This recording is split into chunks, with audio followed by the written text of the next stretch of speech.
Praise the lord. నా పేరు వసుంధర. నేను హౌస్ వైఫ్ ని. ఇంట్లోనే ఉంటాను, అలాగే మిషన్ కూడా కుడతాను. నాకు ముగ్గురు పిల్లలు ఉన్నారు. మన కార్వాన్ నుంచి మనకు క్రీస్తు జ్యోతి రక్షణ మందిరం నుంచి ఒక పిలుపునిచ్చిర్రు. అంటే ఇంతకు ముందు ఎన్నడూ మన కార్వాన్ నుంచి క్విజ్ కాంపిటీషన్ బైబిల్ పరంగా ఎప్పుడు జరగలేదు. సో ఫస్ట్ టైం కండక్ట్ చేస్తున్నారు. అందుకు మా చర్చ్ నుంచి నన్ను నువ్వు పార్టిసిపేట్ చేయని అడిగినారు. కానీ నేను అనుకున్నా, నాకు ముగ్గురు పిల్లలు ఉన్నారు, నేను మిషన్ కుట్టాలి, నాతో అవుతుందా అని అనుకున్నా. బట్ దేవుని ప్రణాళిక ఉంది, నన్ను నడిపిస్తాడనే నమ్మకంతో ప్రిపేర్ అయ్యాను. అందరికీ ప్రైజ్ ది లార్డ్.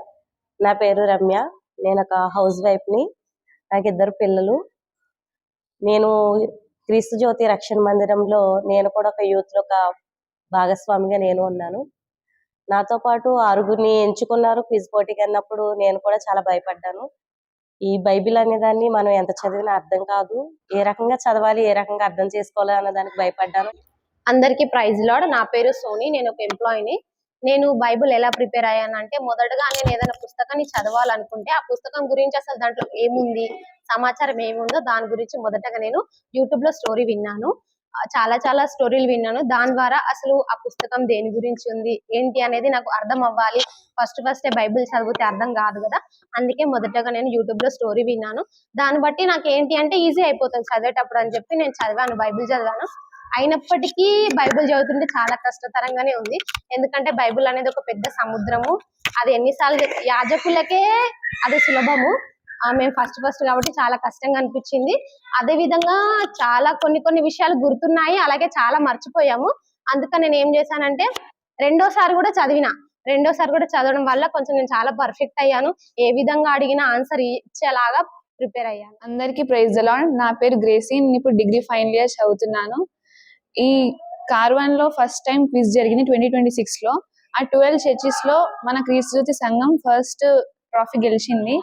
దానికి కారణం మేము 6 మెంబర్స్ చాలా కష్టపడి, రాత్రి పగలు కష్టపడి, షెడ్యూల్ ప్రకారం ఇంకా ప్రశాంత్ అన్న, డేవిడ్ అన్న మమ్మల్ని చాలా ఎంకరేజ్ చేసి 6 మెంబర్స్ చాలా గెలిచి ట్రోఫీ గెలిచాము. అందరికీ ప్రైజ్ ది లార్డ్. నా పేరు అనిల్. నేను డైలీ ఎంప్లాయీని.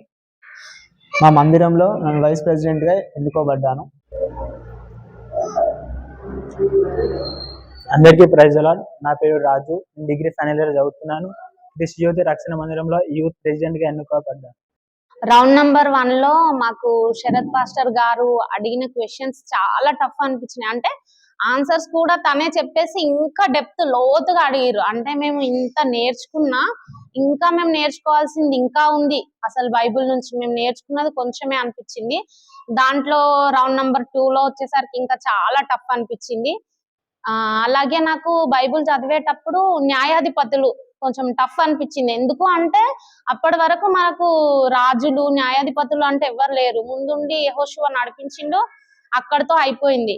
దాని తర్వాత అసలు ఎవరెవరు ఎన్నెన్ని ఇయర్స్ పరిపాలించిర్రు, ఎవరి తర్వాత ఎవరు రాజు అయ్యిర్రు, న్యాయాధిపతులు ఎవరు, అసలు అది చాలా టఫ్ అనిపించింది. కానీ మనం యూట్యూబ్ నుండి, మనం బయట నుంచి కొన్ని బైబిల్ కు సంబంధించిన కొన్ని బుక్స్ నుంచి సెర్చ్ చేయడం వల్ల నాకు కొంచెం ఈజీగా అనిపించింది. అందరిది బలవంతంతో కాకుండా నేను కూడా ఇష్టపడి చదవాలి అని ఇంట్లో ఎంత పని ఉన్నా కానీ పని చేసుకుని ముందుగా దేవునికి ప్రార్థించుకుని బైబిల్ చదవడం మొదలుపెట్టాను. అది మొదలు పెడుతూ ఉండే కొద్దీ ఎంత చదివినా చాలా లోతుగా అనిపించింది.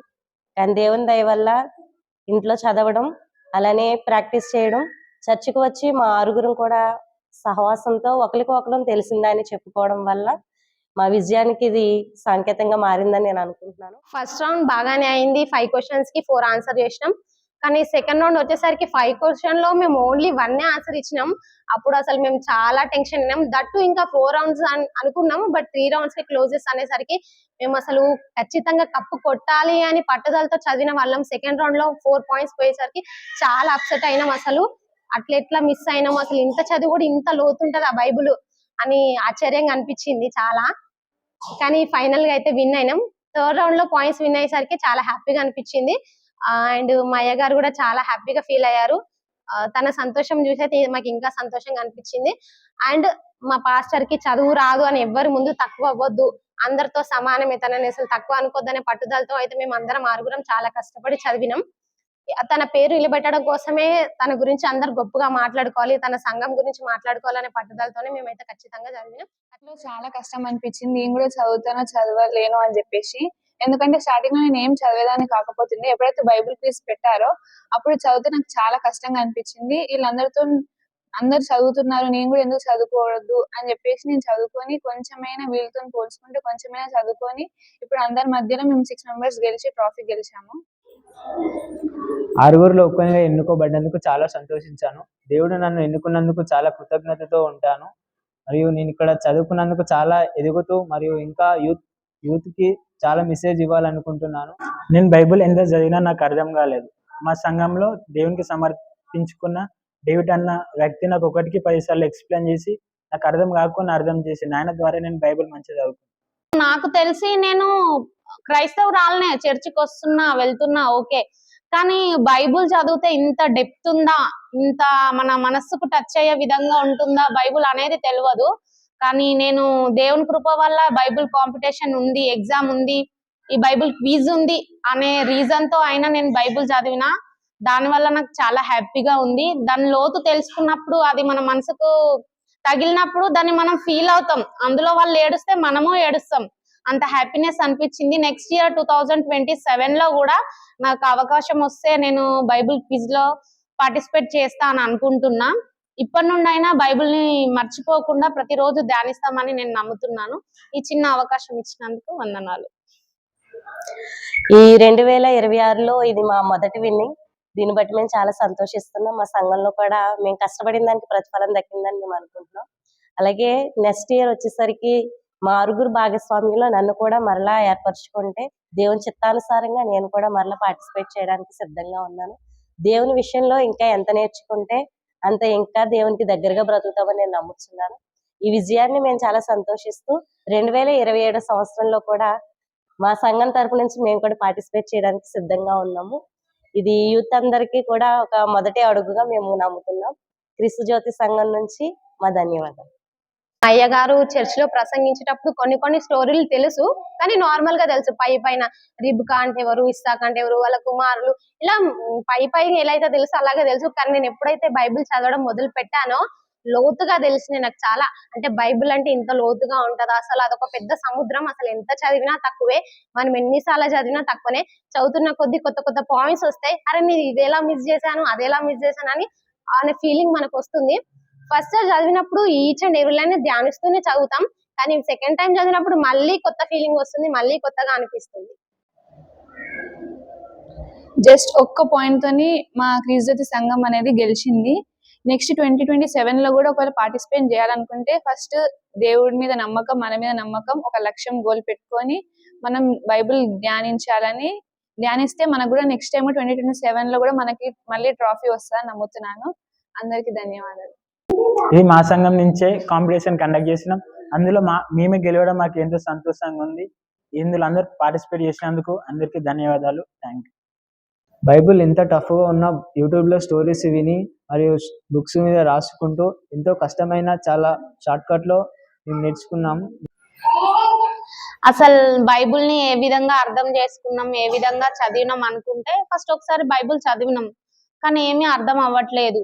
దీనికోసం మాకు మా మధ్యలోకి డేవిడ్ అన్న అని తను వచ్చి మాకు ఇది ఇట్లా అని చాలా అర్థమయ్యేలా చెప్పిండు. అది కాకుండా నేను మట్టుకు మాత్రం నేను యూట్యూబ్ లో తెలుగు ఆడియో బైబుల్ అని ఎప్పుడూ వింటూ ఉండేదాన్ని. అది వినడం, ఈ అన్న మాకు అర్థం కాదు ఇంకొంచెం ఎక్స్ప్లెయిన్ చేయడం, దీనికి మాకు మళ్ళీ చిట్టి అన్న బయట నుంచి వేరే బుక్స్ కొనుక్కొచ్చి దీనికి రిఫరెన్స్ ఇక్కడ ఉంది, మనం ఇట్లా చదవాలి, ఉదాహరణలు ఇలా తీసుకోవాలి, మళ్ళీ దాంట్లోనే యూట్యూబ్ లో నుంచి కొన్ని షార్ట్ స్టోరీస్ ఇట్లా అర్థం చేసుకోవాలని. దానికోసం మాకు ఒక అధ్యాయం కోసం 600 క్వశ్చన్లు 700 క్వశ్చన్లు, ఒక అధ్యాయం సంబంధించి ఇంత లావు మెటీరియల్ మా అర్థం చేసుకుంటూ చదువుకుంటూ ఏదో మా అంత పెద్ద సముద్రాన్ని మేము ఈదలేం, కానీ దాంట్లో కొంచెమైనా నేర్చుకున్నామని సంతోషపడుతున్నా. నేను దేవునిలో మరీ ముఖ్యంగా నేర్చుకున్నది ఏమిటి అని అంటే, అసలు దేవునిలో మనం ఎంతైతే భారం వేస్తామో, ఎంతైతే నమ్ముతామో, ఎంతైతే విశ్వాసం పెడతామో, మనం పడిన ప్రయాసనైనా మనం పెట్టిన భారాన్నైనా దేవుని పైన మనం ఎంత విశ్వాసం పెడితే మనం అంత ఎన్నుకోబడతాం. ప్రయాసపడి భారం మోస్తున్న సమస్త జనులారా నా యొద్దకు రండి, నేను నీకు విశ్రాంతి కలుగజేతును అని ఎన్నో విధాలుగా, ఎన్నో వచనాలుగా దేవుడు మనకు ఎన్నో రూపాలుగా మనకు చెప్పిండు. సో ప్రతి దాంట్లో మనం దేవుని పైన భారం వేసి జీవించేలాగున ఉందామని నమ్ముతున్నాను. థ్యాంక్స్. నేను దేవుని పైన నమ్మకం పెట్టాను. మీరు కూడా దేవుని పైన నమ్మకం పెడితే మనకు దేవుడు ఏదైనా విజయం కలగజేస్తాడని నేను మనస్ఫూర్తిగా నమ్ముతున్నాను. మీరు కూడా నమ్మాలని కోరుకుంటున్నాను. Thank you.